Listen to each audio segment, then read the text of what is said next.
My name is Marta Heidem-Silver. I am a principal at Silver Financial Service, and my unexpected hobby is buying, selling, and collecting unique knives and multi-tools.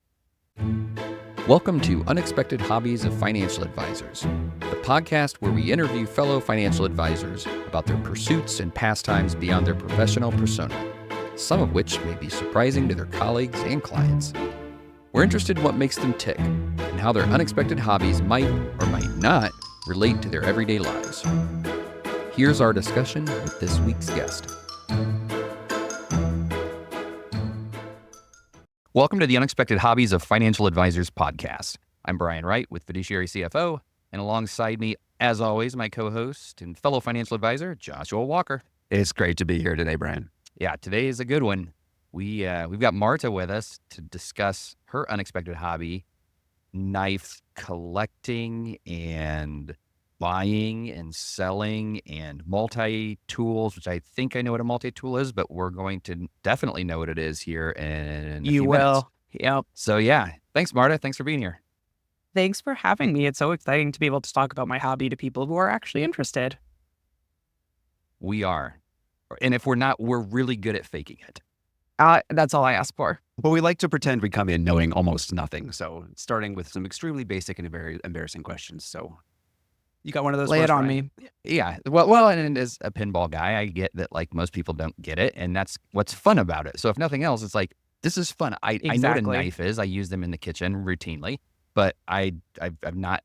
There's a gun and knife show, and the local convention center and things like that. So I know it's a thing, but I don't know anything about the thing. So Right. So it's and like a lot of hobbies are that way. So that's why we like talking to people like you to tell us about your passions and your projects. So tell us, how did you get into knife collecting? Yeah, so it's kind of a funny one, and it's definitely like one of those things that surprises people often. So what I get a lot is you don't look like a knife collector, and I don't. Most of the people I talk to who are into this hobby are middle-aged white men. So With it's pet always alligators, funny. maybe? All kinds. Yeah, okay. All Yeah. kinds. So it's always funny because, yes, I don't look like the typical knife collector. I don't do guns. It's just knives. And just because there's a history with them, right? So originally it started because when I was younger, I was watching a show and they had a big Victorinox Swiss champ that they had, which is this. Yep, this is the Swiss champ. This is what I carry every day. It has my name on it, has a little light on it, has all my things on it. But they had this on the show, and I remember Googling one of these and seeing how much they cost, and I was like, I'm never going to be able to afford that. Right? I grew up really, really poor. Immigrated from Ukraine when I was really young. Grew up between both countries because my dad couldn't get his visa, so we didn't have wealth. We didn't have the money to spend on stuff like this. So I remember going camping with one of my closest friends, and it was pretty snowy. So we stayed in one night and watched a knife forging show. And I remember seeing my first ever Damascus knife, which is when they take steel and twist it and manipulate it in a way so you can see the steel throughout the blade versus it just being kind of clear. And I have an example I'll show you. And I remember just being like, I'm at that point where I need a hobby. I've always been interested in this. What's the best way I can go about this where it costs me the least amount of money or it costs me zero money? So I started looking into it and fell into TSA auctions. I was going to say the lost and found at the airport, right? Exactly. I will buy many, many pounds of knives from the TSA auctions. So you're talking like my last shipment was around 160 pounds. And it's a fun thing. I'll have friends come over or family and we just sort them and put aside the ones that we think are valuable and we research the cost and we list them. And as we have money, we buy more. And the goal of this hobby was really just to like collect the knives I thought were interesting or historical or were important in some way and not have to spend money on it. So that really is how I got into this. What makes a knife important or special in some way? Are there catalogs that you can consult with the pedigree and ownership and Oh manufacturer? man, you guys. So as you could probably imagine with your hobbies, Swiss Army knives, huge communities. There are two websites just dedicated to cataloging and identifying Swiss Army knives and all the different variations ever made and the different tool sets and stuff. So it's a huge community. And really what makes knives unique is when you're looking at a Swiss Army knife, which is mainly what I'm interested in. Two companies make up Swiss Army knives, which are Victorinox knives and Wagner knives. Wagner had the old school kind of plus logo, and Victorinox has the shield. Oh They yeah. yeah, they went out of business sometime in the late 2000s and were bought by these people. So really, when you talk about a Swiss Army knife now, it's just Victorinox. And what makes them unique is different colored scales, different materials. This one's from like the 50s, 60s in pristine condition. Different designs. This is the Swiss card. So similar tool sets, but in a lot of different presentations. Oh wow. The Swiss memory, which is, they had a flash drive on it. Different collaboration, different lengths and sizes, different professions. So that's for gardening. This is a Tiffany and Co. Victorinox collaboration. So like co-branding. They do collabs all the time. This one I kept, and it's developed quite a patina on it, which is just when you have like metals like this and the oils from your skin and everything kind of develop that. It looks dirty, but it's not. You just can take it off with some Brasso. It's But beautiful the reason, oxidation. exactly. The reason I kept this one is because it's engraved with referendum 1991. And I don't know which referendum these people were referring to, but that's the referendum that made Ukraine an independent country, actually. So I don't Okay. know what these people were into, but it meant something to me. So To I kept you, it. for sure. Okay. Yeah, but it's valuable because it's gold and sterling silver, but it's just a basic Victorinox knife set. That everything you can think of. Oh, so this is the Victorinox XAVT, which is the biggest Victorinox they ever made. Not exactly a pocket knife. No one in their right mind should be carrying this in their pocket. It's a collector's item. That's exactly what it is. Like it's still in the box. This will never see the light of day. We did it because we can. Exactly. I found someone was selling it. They didn't know what they had. I bought it. I can resell it at any time and make money on it. It just makes me happy. Sure. Sure. So this one was Wenger did a collaboration with the climber Ule Steck. So it literally has his name on it, and it's like a special tool set for climbers. But yeah, everything you can think of, they've made. So So Swiss Army knife, is that a trade name or a colloquial expression? And does Swiss Switzerland Ar- even have an army? Switzerland does have an army, I believe. I'm pretty sure they have an army. Very sure they have an army. Swiss Army knife just really means a collection of tools kind of in this shape from Switzerland. Because again, Wagner and Victorinox were making them and exporting them, and they're still made in Switzerland to this day. So Okay. they're called a Swiss Army knife because they're still made in Switzerland, and they're really known for like not just being the knife. Like they do make single blade versions, but it's really known for being the tool set. Okay. And the first one you showed us, I think you called it the Champ. And My Swiss champ. Yep.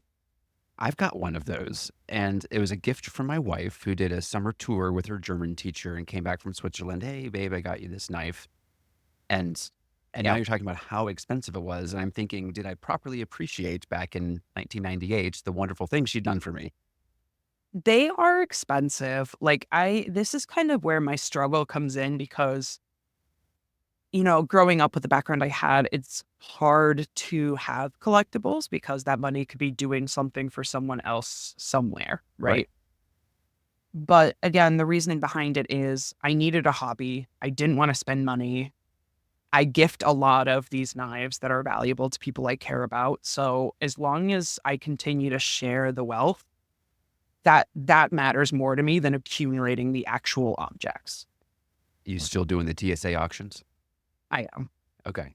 And I know Yeah. from I'm a career changer for my previous business. I know that like 50 pounds is the cutoff limit at UPS, where above that, you're an oversized package. So if you've got a shipment of 160 pounds, is that is that coming in on a forklift 7 or boxes, 7 my boxes? friend. Okay. My poor mailman. We try to be very good to him. Yeah, 7 boxes. So typically the lots will be, 10, 20, 30 pounds. And then you'll get a couple of not awesome pictures about what's in the box. And it's kind of like gambling, A box of chocolates kind of situation. kind of. I've bought boxes of junk before and found really valuable knives because someone overlooked it. I've bought, boxes of the expensive boxes and they were filled with a lot of mid-range knives. Like you really never know, right? Because so much goes through TSA. So much in every condition you can imagine. And to them, a knife is a knife is a knife. So like, sorry, put it in the box, Literally, I found a very hard to find like Chuck buck knife that's out of 100, it's number 86. And it's like, why are you traveling with that knife? Right. You're going to the airport with a thing in your pocket that This if was you're a someone's collector daily yourself, use knife, and this is someone's like probably like highlight of their collection. It's funny how different people also approach collectibles. yeah. Well, Because and the where are you person going that's so important that you're willing to just like give this collectible knife to, or how much money do you have? Or maybe they don't know it is what it is. I don't know. So many questions. So many questions. This was a knife I found in a box of junk, but it's of the very, very good condition Wagner ox from the 1960s, and it still has like the horsehair fiber scales. And like, look, What? this has been in someone's backpack or somewhere for generations, and they didn't even know what they had. yeah. Like, this is so hard to come by in this condition. Wagner Tahara is what it's called.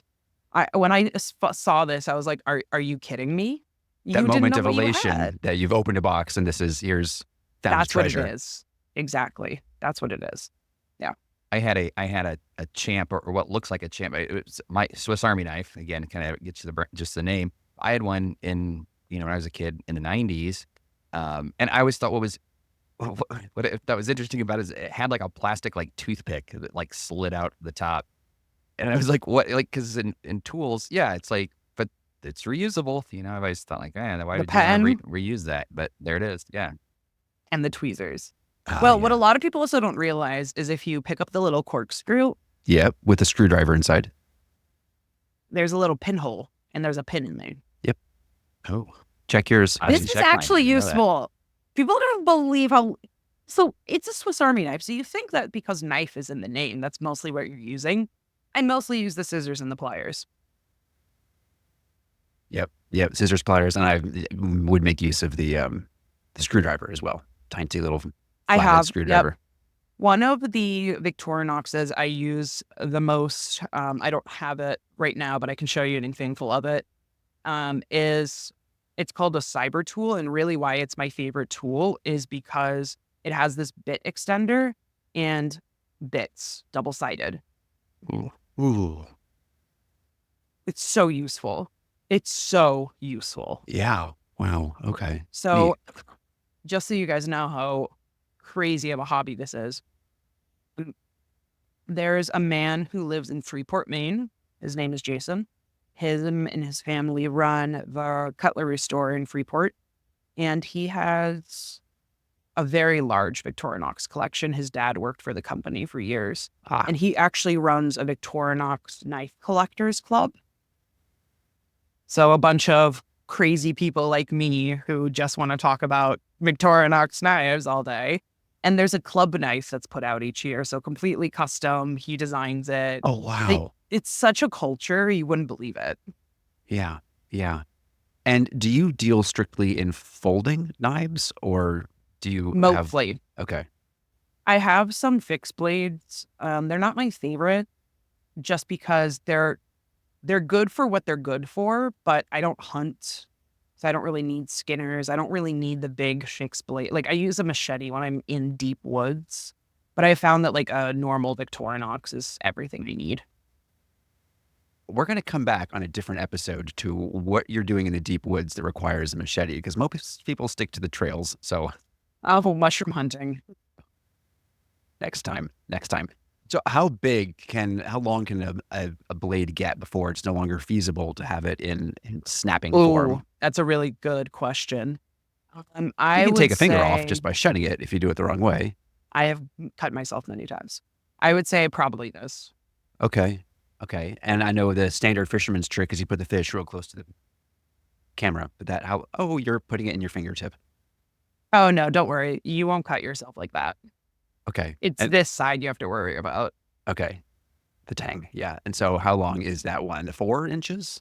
Or how is it centimeters, millimeters, It's inches? centimeters, so it's like 110 centimeters, I believe. Because it's Swiss, of course. Okay. And then I also have a Spyderco collection. I didn't bring all of them with me, but this is what I was talking about with a Damascus blade. Oh, it's like wood grain, but metal. Yeah, so what they do is they get like a big metal container and put more metal in it, and then they heat it and twist it, and then shape the blade out of it. Have you ever dabbled in forgery yourself? And not forgery I like want faking to. something, but No, I understand. I want to. Haven't gotten there yet. Okay. It's on my to-do list, and I will get there eventually. Okay, because there's all sorts of different safety issues there with fumes and molten metal Huge. and molds and Yeah. Thankfully, living in Maine, there are so many people here who have a lot of diverse hobbies. It wouldn't be hard to find someone who does it, and it wouldn't be hard to find someone who'd be willing to teach me. It's just, when do I have time in my life to commit? Sure.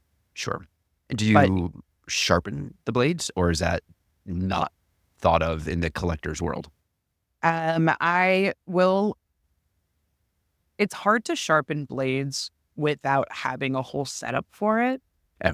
So I try not to sharpen blades. I have someone who does knives with me who has a whole setup, so I'll usually ask him to do it. Okay. Just because it's really easy to mess up a grind on a blade. And when you're dealing with blades, like this, that, $100 plus, one mistake ruins the value drastically. So it's just not worth it for me to also know how to sharpen them eventually, but it's not worth the investment for me right now. You talk about your growth in the field. How long have you been doing this? When did you get that first shipment from TSA? I mean, TSA is only 23 years old, so it can't be all that long. No. Oh my God, 2 years. Okay. No, this is definitely like a hobby for me. When I have time in my practice to focus on it, I do. If things are pretty busy, I just step away from it. It's not income I need. Sure.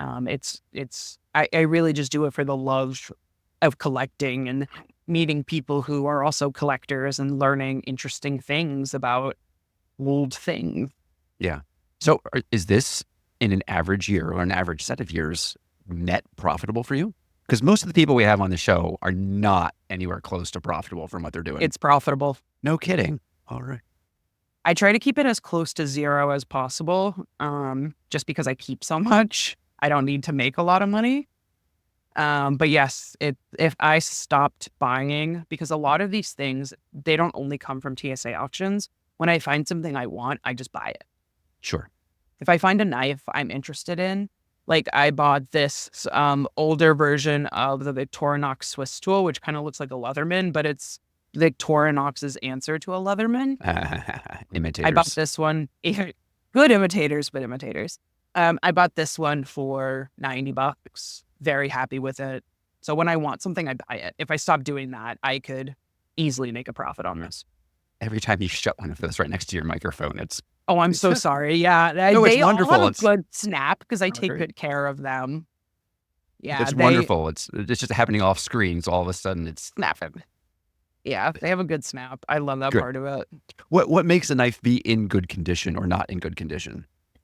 It's a really good question. So it's going to come down to the tools and the scales.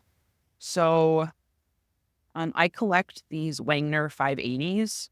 They're not valuable. I just like them because they have the translucent, different colored scales. And then my wife just loves them because they have the nail clip.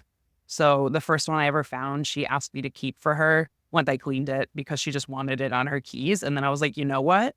These aren't that expensive. They look pretty cool. Let's start collecting them. But basically, are the included pieces in good shape? So is the toothpick in good shape?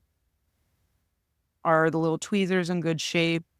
Are the main tools in good shape? Is anything chipped? Is there a snap? Is anything rusted? And then once you check all of that, it's how are the scales? Because scales are plastic, you can actually buff and shine them. So as long as they're not cracked or broken anywhere, you can make them look brand new pretty easily. So in baseball card collecting and comic book collecting, there's actually a whole industry around grading things. Does that happen in knives?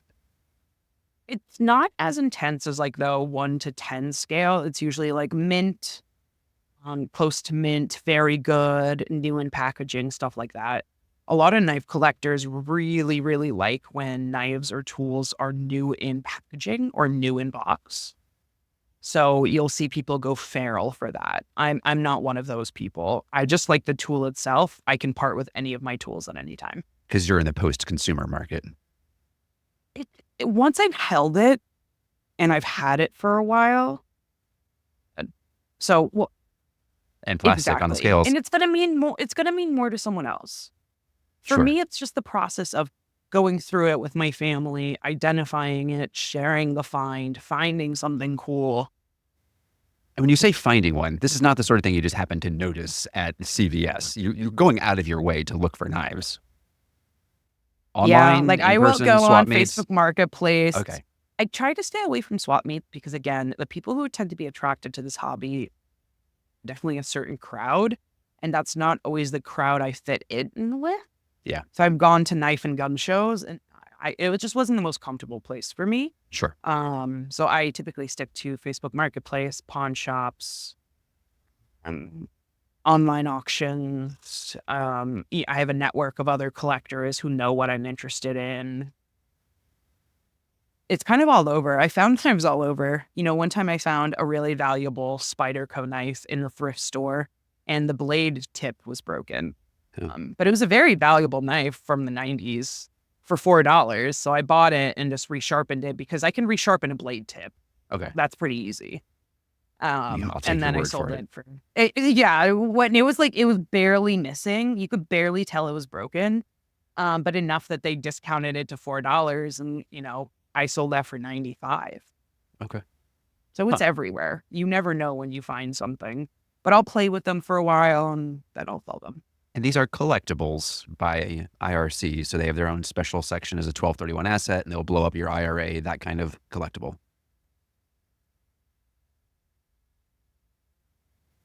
It's like what's one of the three things you can't put in an IRA: life insurance, Right. collectibles, and S Corp shares. And I'm hoping you're just not realizing all of a sudden that, no, I do have these in my IRA.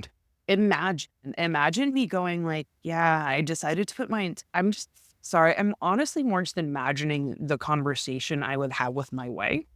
Probably similar to the conversation of when I asked her what I had to do to get my dogs to be dependents. And she was like, do they have social security numbers? No, they're not dependents. Not yet. Similar to that.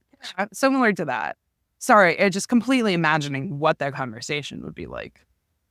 Do you have like a holy grail knife that like your search that if it came across or you happened to be at a garage sale or whatever, Right. just and like, holy cow, it's like, yes. Right. Not really. No? Okay, that's fine. There's a couple of knives, like the Wagner Mike Horn knife, which is this size knife that's yellow and it's hard to come by that I'd be interested in. And there's, I like the Wagner cigar cutters, but that's more just like I like the way the tools work. There aren't many knives I'd go, or really any knives I'd go out of my way for. It's just more general collecting for sure. And which came first, the knife collection or your wife? My wife. We're high school sweethearts. Okay.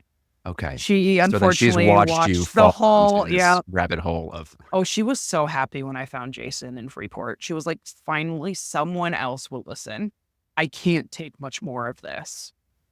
And how much space in your home does the knife collection? Is there shelves and display cases, or is it just a shoebox under the There bed? is a shelf. Okay. I am limited to one shelf, gentlemen. And then everything else has been, it can't come out of the basement. Okay. Well, you've got a spectacular set of shelves behind you. So, hey, it's just one shelf, but it's 40 feet long. And No, such it's like, one of our little built-in shelves oh, in our living room because my wife's great-grandfather built this house. So it no was a kidding. Sears model home. So they have the old school shelf that's built into the wall. So it's just one of those. One shelf is what I get. This is Can't be why modified. Yeah. Okay. Okay. can't be modified. Don't get too connected. Wife comes first. Hobby comes. Boundary. Boundaries are good. Yeah. Yeah, and she has her own. Like my wife collects rosaries. She grew up in a Catholic household, so in our living room we just have a wall of rosaries from all the countries she's been to and all the different places she's visited where they had rosaries, and she collects spoons. So she understands collecting, but we both try to keep it casual.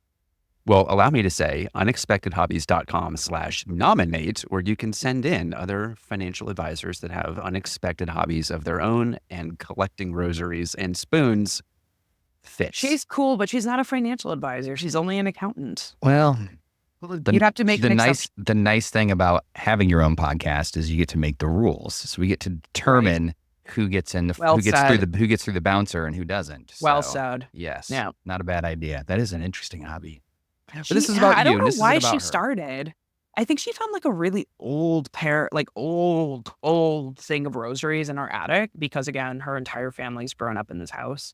And then she just, everywhere she went, she found something. It's worse hobbies to have, right? That's what I've said that many times. said about this. Like, hey, there's worse hobbies to have. Yeah. It's all And relative. honestly, it's one of those things. It looks awesome. All the different textures and colors. And it just looks so cool in contrast to a white wall. Knives or Not- rosaries? Rosaries. Okay.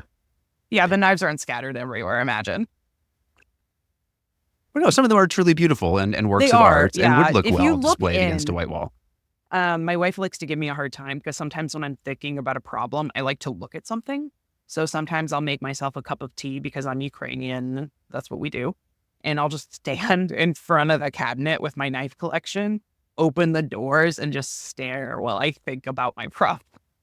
And she's walked out in the morning and I'm staring, and she's walked out at night and I'm staring. This woman puts up with so much. She's so patient. Good. And maybe you mentioned, I can't recall, what was it that prompted you to go on that first TSA purchase? You knew you needed a hobby. I knew I needed a hobby. If you go on any of the knife Reddit pages, you see people talk about the TSA auctions often. You don't end up there by accident, though. No, you look. So I ended up there and I saw how much it was going for. And, I talked to my wife about it and I was like, this is probably going to take some startup costs, but I'm going to be very cost conscientious. I really want to try this. And she said, as long as this doesn't cost our family any money, I don't care what you do. So a little bit of backstory. My father-in-law is a very amazing, unique man. And his hobby for years has been collecting scratch tickets that have already been scratched. Because in the state of Maine, we have a secondary point system. Like lottery So- tickets? Yeah. Need to get him on too, Brian. And you can redeem them for he will happily talk about it. And you can redeem them for points. So he's gone on a cruise. He's bought a lot of our Christmas presents. From trash. One man's trash is this man's treasure. Okay. Yeah, Okay. he bought me a pair of Ray-Bans, my speakers. He's like, "What do you need? They're having a sale." He has like, what is it? 10,000 points is $100. He has 175,000 points. Wow, like airline Plus, miles or credit card points, any but time, from for free. second-hand scratch tickets. Like Marlboro he- bucks for the 21st century. He knows the people at the convenience stores. He goes in. They're like, "Hey." He's like, "Hey." He goes to the trash, grabs them, walks out. It doesn't cost him a penny. But my mother-in-law has the same rule that if she sees it, she says something. So keep it in the basement. Okay. Okay, we'll come back to that. We're going to just have you another on to day. talk about people We're you know with weird very hobbies. interesting family. Yes. Everyone's self-employed. My brother-in-law's a clown, like a trained clown. He makes a lot of money being a trained clown.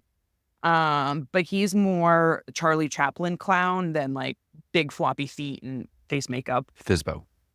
Yeah, my father-in-law went kind of, I call it his midlife crisis. It wasn't actually, but he decided he wanted to do something in addition to accounting. So he started working at funeral homes and started helping run the Jewish funeral home in Portland.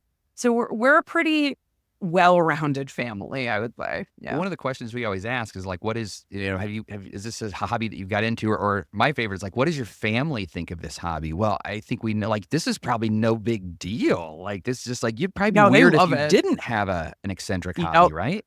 In our family, yes. In our family, yes.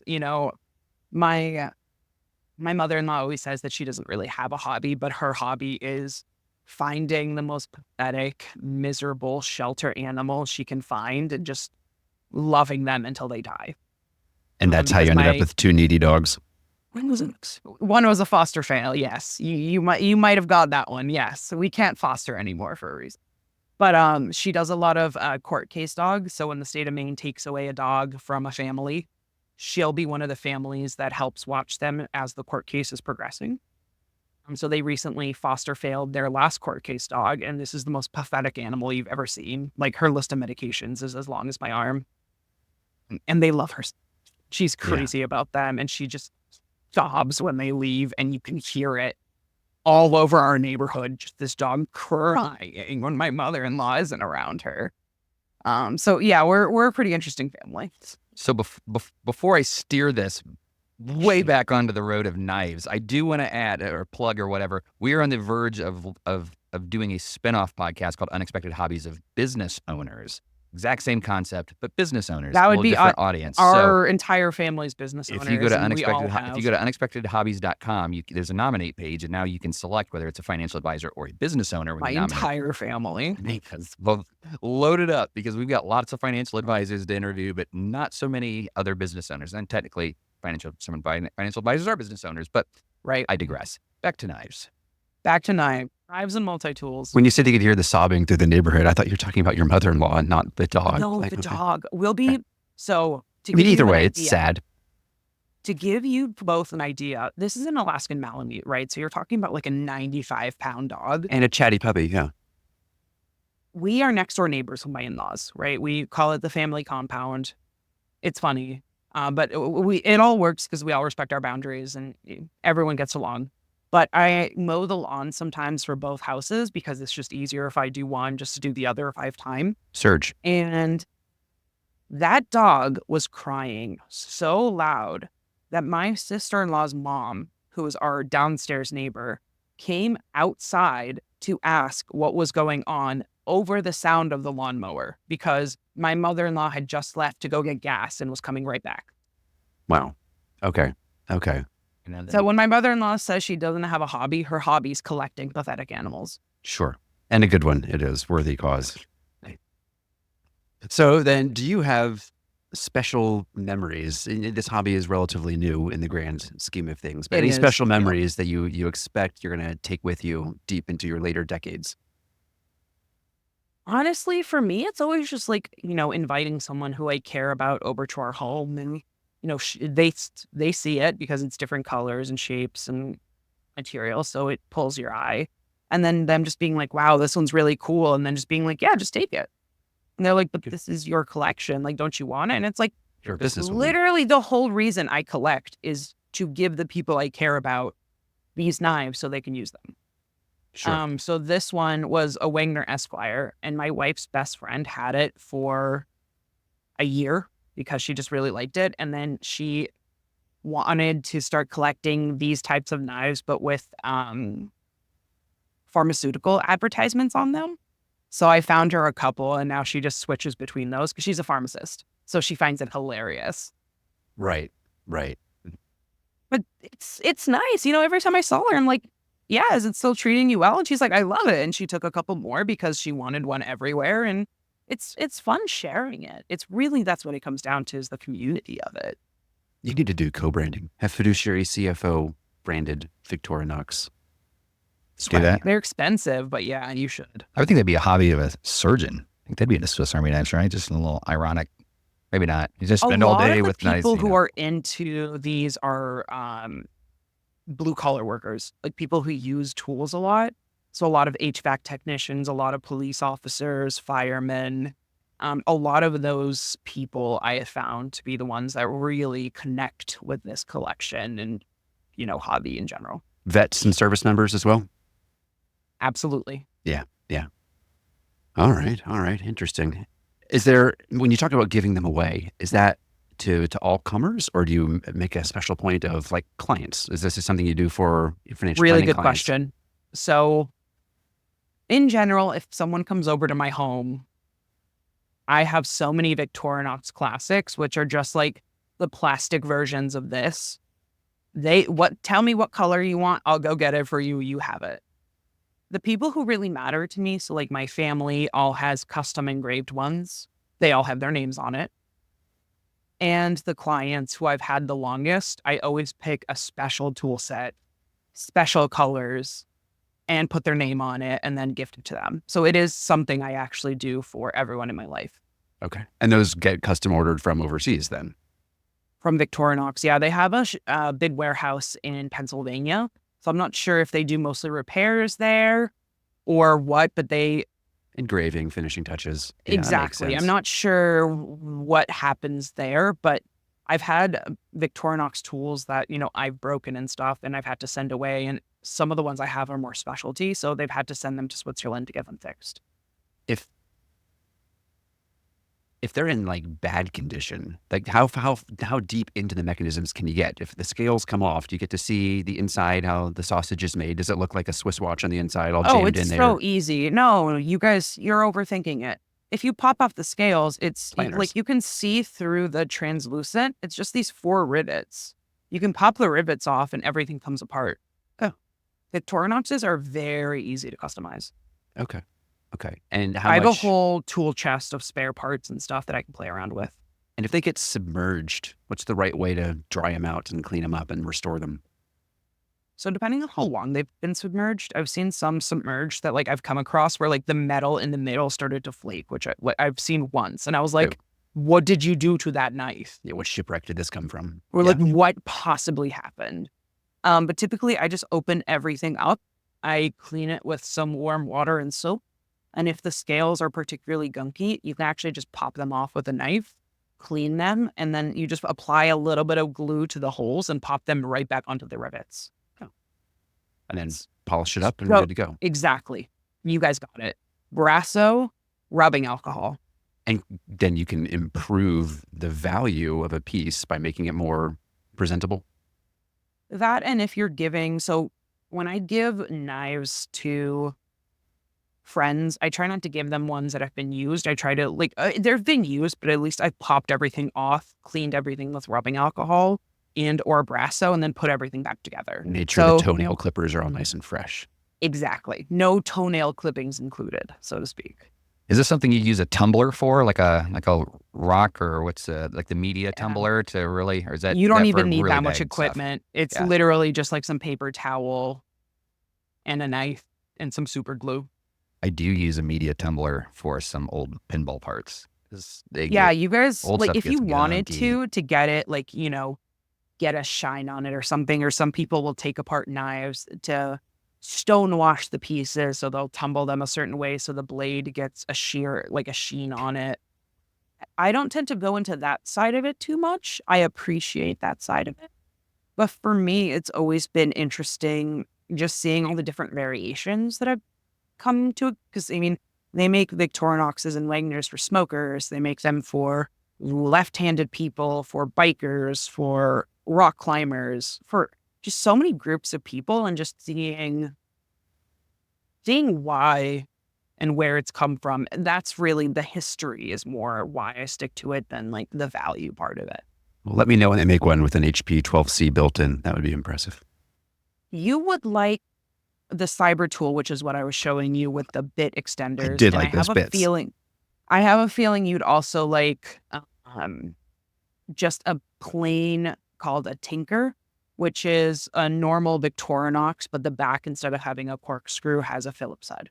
Oh, anything Nothing with complicated. It just works. anything out there with an extra 10 millimeter socket for the automotive? If it for the car isn't, you guys? can make it.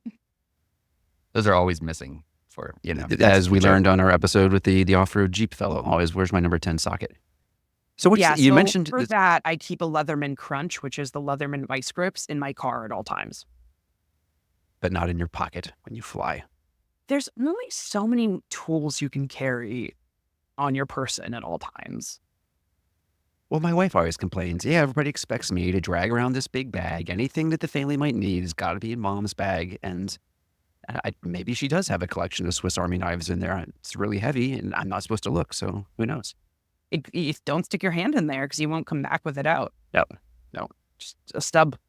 You mentioned this being seasonal and driven by time availability. What is the, if you never bought or sold another knife, what would be the time burden of just maintaining the collection as is? Does it require constant upkeep? That's a really good question. It does not. Okay. So if I want to step away from this, all the inventory I have is currently listed between eBay and Mercury and Facebook Marketplace and some other places. So I What would was just the sell it second out. one? Mercury? How do you say it? Mercury? Mercari. It's like the new eBay. We're not cool. We're really not cool. We don't know these things. Neither am I. I just sell there. So Okay. But you've got an Cooler account than there us. and you've I listed would- your knives. And everything's listed. I would just sell out. And then if I really wanted to incentivize people to buy it, I would just chop the prices and it would be gone fast. and then you do your own shipping, which is a pain in the neck, right? No, No. not a pain. Nowadays, you can buy shipping and it generates a QR code. So I just put it in an envelope and I seal the envelope and I bring it to the post office and I show them the QR code and they print off the label and stick it on. And So this doesn't fall into like I'm mailing weapons across state lines. Sort of ATF doesn't get involved if you want to this send is why I don't do fixed blades either. Like just because you have to package them so they don't fall off or anything. This is why I like the condensed pocket tools because, you wrap this and nothing's coming out. Nothing's going anywhere. Nothing's poking out anywhere. It's self-contained. Yeah. Okay. Yeah. You don't want any part of dangerous goods, hazardous material shipment. So one of the things about USPS is that if something you ship causes them problems, they will come after you for it. So Yeah. I don't need someone like, somehow a blade gets dirty and it pokes a carrier and they get tetanus. And with the kind of liability that being a financial planner carries, I need to be careful about what I do in my life. And that's just one of those things that like, I don't want to sell in person because I don't want to sell to underage kids. I don't want to deal with fixed blades because I don't want someone to like hurt themselves and come after me. So I have kind of built it to suit my needs a little bit. Do you have a separate LLC? Not big enough to have an LLC. Usually just goes on my Schedule C. But not Schedule D, appreciated capital asset. It's a Schedule C thing as a business. Yeah, because Interesting. I make a little bit too much, I think, for it to be a hobby. Because last year was the first year I had to do it on my taxes, so I'd have to ask my wife exactly how she did it. Well, there's profit motive. So Yeah, but you still have to be profitable 3 years out of 7 or 2 years out of 7. If you breed horses, they got a different threshold for being business They versus do. hobby. Yeah, the hobby loss rules. Yeah, I'd have to ask her how she did that because one of the best things about marrying an accountant is that I don't have to do our taxes. here, I can, but I don't have to. here. Cheers to that.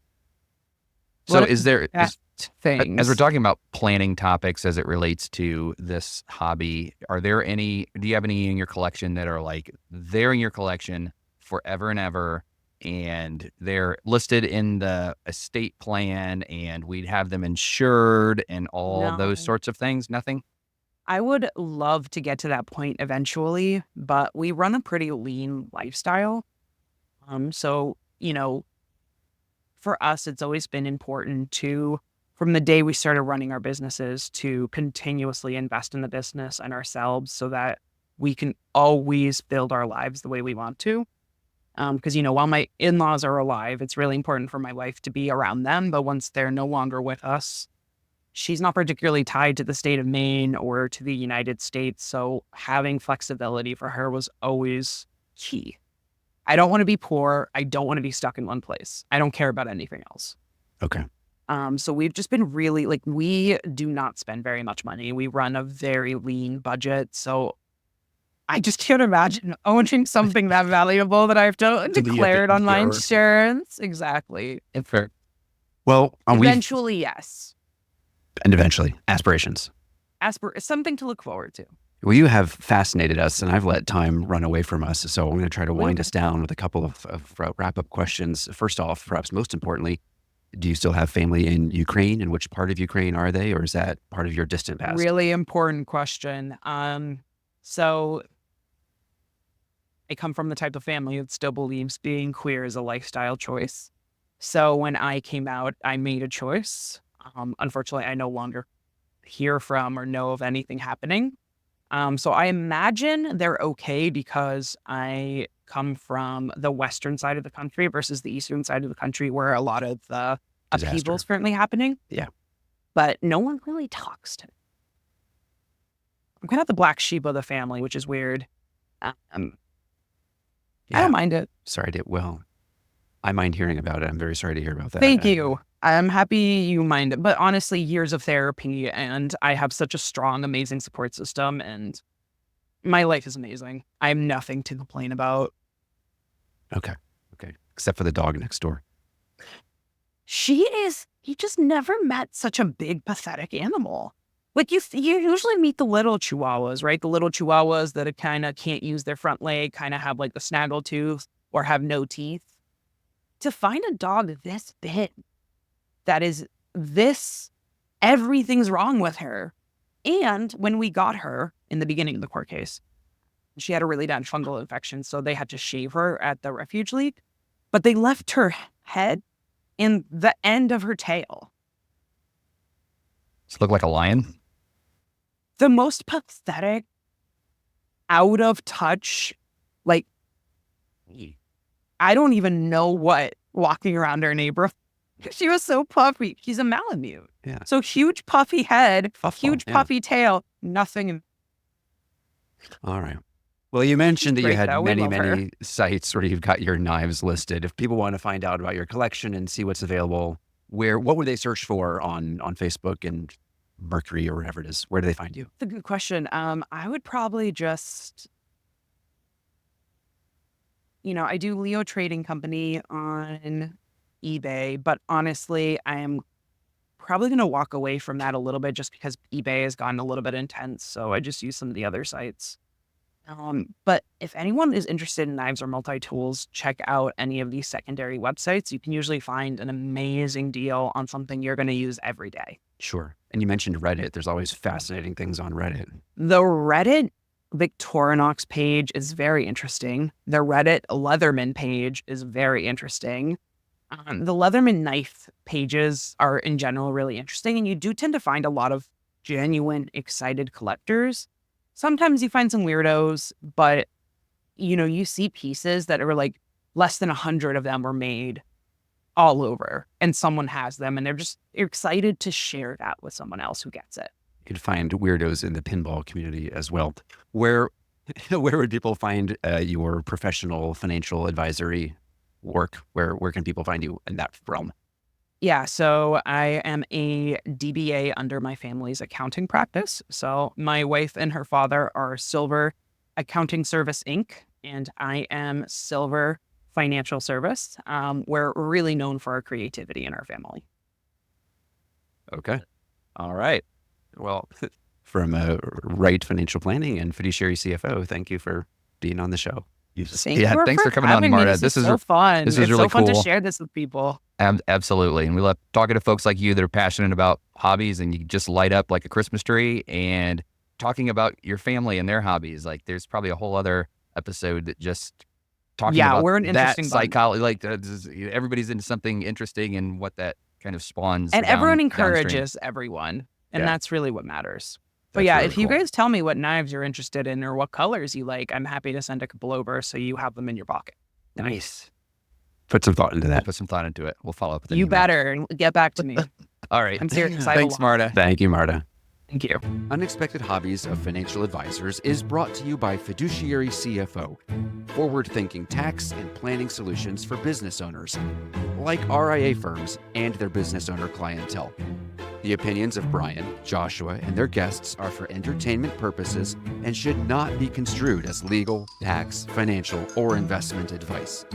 You should know better than to take any of this content seriously. Thanks for being a fan of the show. If you were listening and thought to yourself, hey, I know somebody they need to have on the show, you can do something about that. Go to unexpectedhobbies.com/nominate and tell us who they are and what they do that's so interesting and unexpected. If we agree, we'll send them an invitation and we'll hope they say yes. Now it's unexpectedhobbies.com/nominate.